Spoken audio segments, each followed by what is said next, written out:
तो पहला क्वेश्चन यहाँ पर है, what type of chemical reaction takes place when electricity is pass through water. तो यहाँ पर फ्रेंड्स जब इलेक्ट्रिसिटी पास करते हैं हम लोग वाटर में से, तो ये H2O जो है, जब आप इलेक्ट्रिक करंट पास करते हैं तो ये यहाँ पर एक्चुअली 2H2O होगा, तो ये 2H2 और प्लस O2 दोनों ऑक्सीजन गैस और हाइड्रोजन गैस रिलीज होंगे। और देखो अगर आप ध्यान से देखो तो यहाँ पर जो है हाइड्रोजन और ऑक्सीजन दोनों यहाँ पर थे, साथ में थे, लेकिन यहाँ पर अलग अलग हो गए। तो ये बेसिकली क्या हुआ, डीकम्पोज हुआ। तो इसलिए आपका जो करेक्ट ऑप्शन हो जाएगा वो डीकम्पोजिशन रिएक्शन होगा। दूसरा क्वेश्चन है, during heavy exercise, fast running, cycling, walking for many hours or heavy weight lifting, the demand for energy by our body is high. In this what type of respiration takes place? तो देखो जब ऐसा कुछ होता है, जब हम heavy exercise करते हैं तो वहां पर अनएरोबिक रेस्पिरेशन होता है, जिसकी वजह से लैक्टिक एसिड प्रोड्यूस होता है और वही हमारे क्रैम्प का कारण बनता है। तो इसलिए यहाँ पर जो है करेक्ट ऑप्शन जो है अनएरोबिक रेस्पिरेशन हो जाएगा। और फ्रेंड्स आपके कितने मार्क्स बन रहे हैं इस मॉक टेस्ट में, आप जो है कमेंट सेक्शन में बताइए, और कौन सा टॉपिक आपको चाहिए उस पर बताना, तो मैं उस पर डेडिकेटेड वीडियो बनाऊंगा। तो चलिए शुरू करते हैं फिर। तो ये हमारा जो है एनारोबिक रेस्पिरेशन करेक्ट ऑप्शन हो जाएगा यहाँ पर। और नेक्स्ट क्वेश्चन की तरफ बढ़ते हैं, what is the chemical formula for magnesium chloride. तो मैग्नीशियम क्लोराइड का जो केमिकल फॉर्मूला है वो MgCl2 है, तो ये वाला ऑप्शन आपका करेक्ट हो जाएगा। Next question, what is the role of guard cell. तो देखो गार्ड सेल जो है लीव्स में पाए जाते हैं और इनका जो काम होता है ये रेगुलेट करते हैं जो स्टोमेटा होता है फोटोसिंथेसिस के लिए, जो क्लोरोफिल होता है, तो इसको रेगुलेट करते हैं, regulate the opening and closing of the stomata. ठीक है, protect the plant from insect ये नहीं होगा, भले गार्ड सेल नाम है लेकिन ये करेक्ट ऑप्शन नहीं है। एब्जॉर्ब मिनरल ये भी नहीं होगा, कैप्चर द लाइट एनर्जी ये भी नहीं होगा। नेक्स्ट क्वेश्चन की तरफ बढ़ते हैं, muscular floor of the chest cavity is called. तो जो मस्कुलर फ्लोर होता है चेस्ट कैविटी का उसको हम लोग डायफ्राम कहते हैं, इसलिए ये आपका करेक्ट ऑप्शन हो जाएगा। और फिर इसके बाद है नेक्स्ट क्वेश्चन हमारा, why are stainless steel pans often provided with copper bottom. तो आपने देखा होगा जो अभी नए मार्केट में स्टेनलेस स्टील जो आपको पैन्स आ रहे हैं उनके नीचे कॉपर का जो है बॉटम लगा होता है, तो इसलिए लगा होता है ताकि जो है हीट कंडक्शन अच्छे सोच के, copper is the very good conductor of heat, तो ज़्यादा से ज़्यादा जो एनर्जी वेस्ट ना हो, हमारा गैस वेस्ट ना हो, इसलिए कॉपर का बना दिया जाता है, सो दैट कि आपका जो है फ्यूल बचे, आपका जो है CNG बचे, सॉरी CNG नहीं LPG यूज करते हैं हम, तो वो सब बचे, ज़्यादा से जल्दी खाना बन जाए, इसलिए करेक्ट ऑप्शन पहला वाला ही हो जाएगा, टू इम्प्रूव हीट कंडक्शन। तो ये सब ऑप्शन नहीं है, अच्छा दिखने के लिए नहीं होता है। और फिर to make their easier clean ऐसा कुछ नहीं है, टू इंक्रीज देयर वेट ऐसा भी नहीं है, तो पहला ऑप्शन करेक्ट हो जाएगा हमारा। नेक्स्ट क्वेश्चन है, विच of the following is an example of uniform motion. तो यूनिफॉर्म मोशन का एग्जाम्पल में क्या होता है, गाड़ी जो है कांस्टेंट स्पीड से चलती है, तो कार मूविंग वेरिंग स्पीड ये भी नहीं होगा, बाइसिकल भी नहीं होगा, मूविंग अपहिल पर कांस्टेंट स्पीड नहीं रहेगा, train moving with constant speed ये हमारा करेक्ट ऑप्शन हो जाएगा। C10 में ऐसा क्वेश्चन बनता है। चलिए नेक्स्ट क्वेश्चन की तरफ बढ़ते हैं, what is the tooth decay primarily caused by. तो जो दांत हमारा जो है सड़ता है वो उसके पीछे क्या रीजन है, उसके पीछे ये रीजन है कि जो भी खाना हम खाते हैं दांत में फंसा रह जाता है, जिसकी वजह से बैक्टीरिया उसका डिकम्पोजिशन करता है और उसमें रिलीज होता है एसिड, तो वही एसिड जो है रिस्पॉन्सिबल है किसके लिए, टूथ डिके के लिए। फिर आगे बढ़ते हैं हम लोग नेक्स्ट क्वेश्चन की तरफ, question number 9, which of the following material become negatively charged when rubbed with wool. तो वूल के साथ रब करने पर प्लास्टिक जो है वो नेगेटिवली चार्ज होता है। ठीक है, मेटल तो बिल्कुल चार्ज ही नहीं होगा, पेपर जो है बेसिकली रब करने पर जो है नेगेटिव चार्ज नहीं होगा, तो इसलिए जो है हमारा जो है ये करेक्ट ऑप्शन प्लास्टिक हो जाता है। A car travel at a speed of 40 km per hour, how long will it take to travel between two cities that are 480 km। तो डिस्टेंस आपको दिया है 480 और स्पीड दिया हुआ है 40 किलोमीटर पर आवर। देखो यहाँ पर डिस्टेंस भी किलोमीटर में है और इसके बाद स्पीड भी किलोमीटर पर आवर में है, तो और आपका जो ऑप्शन है वो भी वो भी जो है आपका, ये सब आप देख सकते हैं, ये सारे ऑप्शन आपको जो है किस में दिए हुए हैं, आवर्स में दिए हैं, तो कन्वर्जन की यहाँ भी कोई ज़रूरत नहीं है। तो अगर आप जो आपका जो डिस्टेंस होता है, हाउ लॉन्ग टाइम पूछा है, तो टाइम जो आपका होगा, ठीक है, तो अगर मैं फॉर्मूला अगर रिकॉल करूँ तो यहाँ पर जो स्पीड होता है, speed is equal to distance upon time होता है, तो इसलिए टाइम क्या हो जाएगा फ्रेंड्स, तो टाइम हो जाएगा डिस्टेंस अपॉन स्पीड, तो मतलब ये 480 480 डिवाइडेड बाय आपको 40 करना है, ये क्या है 12 चौक 48, तो ये 12 हो जाएगा, ये 12 और 12 घंटा लगेगा, ये आपका करेक्ट ऑप्शन हो जाएगा। चलिए नेक्स्ट पढ़ते हैं। अब देखो असर्शन रीजन भी पूछा जाता है, तो मैंने यहाँ पर कुछ क्वेश्चन असर्शन रीजन के भी निकाले हैं। और यहाँ पर देखो पहला ऑप्शन है both A and R are true, R is the correct explanation.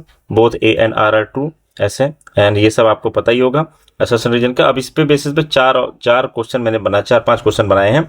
तो अब देखो यहाँ पर क्या दिया हुआ है। पहला क्वेश्चन इसी में से ए बी सी डी में से हमें एक ऑप्शन चुनना है। क्वेश्चन नंबर 11 जो है, water and minerals present in soil are absorbed by root and transported to leave. ठीक है, सही बात है। ठीक है, carbon dioxide from air is taken through stomata present on the surface of leaf. देखो अब ये भी सही है, carbon dioxide from air is taken through the stomata. ठीक है, स्टोमेटा के थ्रू लिया जाता है, जो फोटोसिंथेसिस में काम आता है कार्बन डाइऑक्साइड। लेकिन इसका और इसका कोई रिलेशन नहीं है, डायरेक्ट रिलेशन नहीं है। रूट का अपना काम है, नीचे जमीन में जो है पानी सोखता है, और कार्बन डाइऑक्साइड जो है हवा में होता है, उसको स्टोमेटा ओपनिंग के थ्रू एब्जॉर्ब कर लिया जाता है फोटोसिंथेसिस के लिए। तो दोनों जो है करेक्ट है, लेकिन ये क्या करेक्ट एक्सप्लेनेशन नहीं है। तो इसमें हम लोग लिख सकते हैं both A and R are true, but R is not the correct explanation of A. तो ये बी वाला जो ऑप्शन है वो करेक्ट हो जाएगा इस क्वेश्चन के लिए। चलिए नेक्स्ट क्वेश्चन की तरफ बढ़ते हैं। असर्शन Fe2O3, ठीक है, ये Fe2 ऐसा लिखा हुआ है, ये मैं टाइप नहीं हुआ, ये लोअर केस नहीं बना। Fe2O3 + 2Al, और ये बनेगा Al2O3 + 2Fe। ठीक है, the above chemical equation example of displacement reaction. ठीक है, सही बात है। देखो यहाँ पर Fe2 जो था, फेरस जो है अलग हो गया, और एल्यूमिनियम ने क्या किया, फेरस को डिस्प्लेस कर दिया। तो ये डिस्प्लेसमेंट रिएक्शन का एग्जांपल है। Aluminium being more reactive than iron, तो ये जो आयरन से ज्यादा रिएक्टिव था इसलिए तो डिस्प्लेस कर पाता था, ये भी सही है। तो बेसिकली ऐसा इस इक्वेशन भी इसलिए हो रहा है कि because aluminium is more reactive, aluminium ज्यादा रिएक्टिव है आयरन के कंपेरिजन में, इसलिए डिस्प्लेसमेंट रिएक्शन हो पा रहा है। तो इसलिए दोनों सही है, और रीजन क्या है, करेक्ट एक्सप्लेनेशन ऑफ ए है। तो ये वाला जो ऑप्शन है ना इसमें, इसका ये वाला करेक्ट होगा। ठीक है, होप आपको समझ में आ रहा होगा friend. Assertion, an electroscope can be used to find presence of charge on body।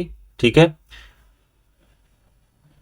और it is based on the principle unlike charges repel। नहीं, देखो अब देखो क्या है यहाँ पर, सॉरी हाँ यहाँ पर, तो यहाँ पर देखो ये जो है इलेक्ट्रोस्कोप हम लोग यूज करते हैं प्रेजेंस ऑफ चार्ज पता करने के लिए। और सही बात है, ये fundamental law of electrostatic use करते हैं हम, same type of charge repel and unlike charges are attracted. तो यहाँ पर जो करेक्ट ऑप्शन हो जाएगा आपका ये A is true, sorry A is true, हाँ ए ट्रू है एंड आर फॉल्स है, आर यहाँ पर फॉल्स है। तो देखो यहाँ पर आर क्या दिया हुआ है, अनलाइक चार्जेस रिपेल यहाँ पर दिया हुआ, राइट। तो क्योंकि ये रिपेल अनलाइक चार्जेस अट्रैक्ट करते हैं, एक्चुअली ये अट्रैक्ट करेंगे। तो देखो ऐसे क्वेश्चन के लिए बहुत सावधान रखना है, एक बार के लिए तो मैं भी कंफ्यूज हो गया। देखो यहाँ पर तो ये हमें एक एक वर्ड जो है अच्छे से पढ़ना है। अनलाइक चार्जेस अट्रैक्ट करते हैं, रिपेल नहीं करते। सेम चार्जेस क्या करते हैं, रिपेल करते हैं। पॉजिटिव पॉजिटिव रिपेल करेंगे, और नेगेटिव नेगेटिव रिपेल करेंगे, और पॉजिटिव नेगेटिव अट्रैक्ट करेंगे। तो ये हमारा सी वाला ऑप्शन करेक्ट हो जाता है। Insects have a network of air tube called gills and trachea in insects help them to exchange gases and to respire.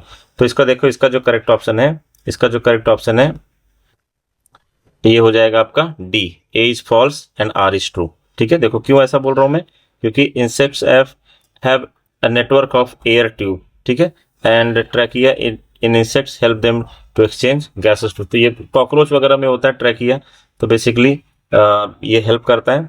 और नेक्स्ट बढ़ते हैं। The inner lining of stomach secretes mucus, hydrochloric acid and digestive juices. ये सही बात है। Stomach is a thick walled bag having S shape. तो देखो ये भी सही है, ये भी सही है, लेकिन हाइड्रोक्लोरिक एसिड म्यूकस का, डाइजेस्टिव जूस का थिक होने से कोई रिलेशन नहीं है। तो इसलिए इसका करेक्ट ऑप्शन बी हो जाएगा। Both A and R are true, but R is not the correct explanation of A. तो ये हमारा असर्शन रीजन हो गया 5। अब यहाँ पर हम लोग देखते हैं, विच of the following food components does not provide any nutrient, milk, water, fruit juice, vegetable soup. तो यहाँ पर वाटर से हमें कोई जो है न्यूट्रिएंट्स नहीं मिलता है। ठीक है, मिल्क से हमें मिलता है, फ्रूट जूस से मिलता है, वेजिटेबल सूप से भी मिलता है। नेक्स्ट क्वेश्चन की तरफ बढ़ते हैं। विच of the following is a fat soluble. तो फैट सॉल्युबल के लिए याद रखना ए डी ई के, ये जो विटामिन है, A vitamin, D vitamin, E vitamin और के विटामिन, ये जो है फैट सॉल्युबल है, बाकी सब वाटर सॉल्युबल होते हैं। तो यहाँ पर देखो फैट सॉल्युबल क्या है, यहाँ पर के है, तो के वाला ये वाला ऑप्शन आपका करेक्ट हो जाएगा। बी क्या है, वाटर सॉल्युबल है। सी क्या है, ये भी वाटर सॉल्युबल है। B12 क्या है, वाटर सॉल्युबल है। विच of the following vitamin helps in blood clotting. देखो फ्रेंड्स, जब हमें चोट लग जाती है, खून बहता रहता है, धीरे धीरे उस पर जो है कुछ देर बाद खून रुक जाता है, पपड़ी जम जाता है, ये काम करता है विटामिन के। तो विटामिन के, इसका भी ऑप्शन जो है करेक्ट ऑप्शन क्या हो जाएगा, विटामिन के हो जाएगा। And don't forget to subscribe this channel, ठीक है। आपको सीटेड साइंस वगैरह सब यहाँ पर मिल जाएगा और पूरा डिटेल वीडियो मैं बना रहा हूँ। और साथ ही साथ अभी ये पहला मॉक टेस्ट है, आगे दूसरा मॉक टेस्ट होगा, फिर तीसरा मॉक टेस्ट होगा, मॉक टेस्ट अभी चलेगा और इसके बाद साथ साथ कॉन्सेप्ट का भी मैं वीडियो बनाता रहूंगा। चलिए नेक्स्ट क्वेश्चन की तरफ बढ़ते हैं। A form of matter has no fix shape and no fixed volume and example of, ठीक है। तो basically no fix shape, no fixed volume, ये बेसिकली गैस होता है और यहाँ पर पेट्रोल गैस नहीं है, लिक्विड है, आयरन जो है सॉलिड है, कार्बन स्टील सॉलिड है। तो करेक्ट ऑप्शन हमारा ऑक्सीजन हो जाएगा। नेक्स्ट क्वेश्चन की तरफ बढ़ते हैं। Coconut fibres are use for making jackpot rope. देखो 6th स्टैंडर्ड का क्वेश्चन है ये, इसका करेक्ट ऑप्शन है कोकोनट फाइबर हम लोग रस्सी बनाने के लिए यूज करते हैं, ठीक है। नारियल की रस्सी आपने देखा होगा, जूट वगैरह जो बनता है, ठीक है, उससे जो है बाम्बू वगैरह बांधे जाते हैं, पंडाल वगैरह लगाए जाते हैं। तो यही हमारा जो है करेक्ट ऑप्शन है। Process of pulling and twisting of strands, देखो यहाँ पर स्ट्रैंड्स लिखा है, टू मेक फाइबर। अब देखो ये पुलिंग और ट्विस्टिंग, तो ये बेसिकली स्पिन कर रहे हैं हम, तो यहाँ पर क्या हो जाएगा, स्पिनिंग। स्पिनिंग जो है हमारा करेक्ट ऑप्शन हो जाएगा। प्रिंटिंग तो बिल्कुल नहीं होगा, डाइंग मतलब कलर लगाना, ठीक है। तो ये हमारा जो है स्पिनिंग जो है करेक्ट ऑप्शन है। नेक्स्ट क्वेश्चन की तरफ बढ़ते हैं। The property which form the basis of sieving edge. तो जो सीविंग का जो बेसिस होता है वो डिफरेंट साइज की वजह से होता है, तो ये हमारा करेक्ट ऑप्शन हो जाएगा, ठीक है। अगर आपको इसमें डाउट है तो मेरा जो वीडियो है इस पर जो है fibre and fabric from fibre, उसमें देखेंगे तो आपको पूरा मैंने एक्सप्लेन किया है कि डिफरेंस इन साइज की वजह से जो है सीविंग का हम कॉन्सेप्ट यूज कर पाते हैं, ठीक है, प्रॉपर्टी। नेक्स्ट क्वेश्चन की तरफ बढ़ते हैं। What is the similarity between the motion of pendulum and rotation of earth. तो मोशन ऑफ पेंडुलम देखो पहली बात तो पीरियोडिक होता है, पेंडुलम क्या करता है, पीरियोडिक फॉलो करता है। और अर्थ का भी क्या है, पीरियोडिक मोशन, 365 दिन लगाता है, ठीक है। तो वो भी जो है हमेशा 365 ही लगाएगा।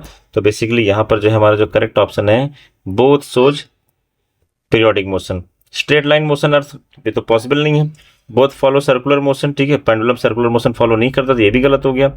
Both rotate on their respective axis, लेकिन अर्थ का तो जो है चलो रोटेट करता है, लेकिन ये पेंडुलम अपने एक्सिस पर रोटेट नहीं करता, ये स्विंग करता है, ऑसिलेटरी मोशन परफॉर्म करता है, इसलिए हमारा करेक्ट ऑप्शन बी हो जाएगा। नेक्स्ट क्वेश्चन की तरफ बढ़ते हैं। व्हाट इज एन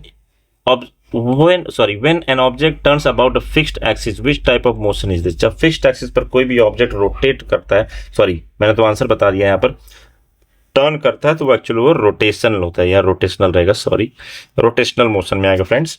तो नेक्स्ट बढ़ते हैं। Which plants have reticulate venation in leaves. तो वीट में जो है पैरेलल होता है, 2 वीट ऑप्शन हो गया तो नहीं होगा, गलती से हो गया ये। बाम्बू में भी नहीं होता, ये मैरीगोल्ड इसका करेक्ट ऑप्शन है। मैरीगोल्ड में क्या होता है, रेटिकुलेट वेनेशन होता है, ठीक है।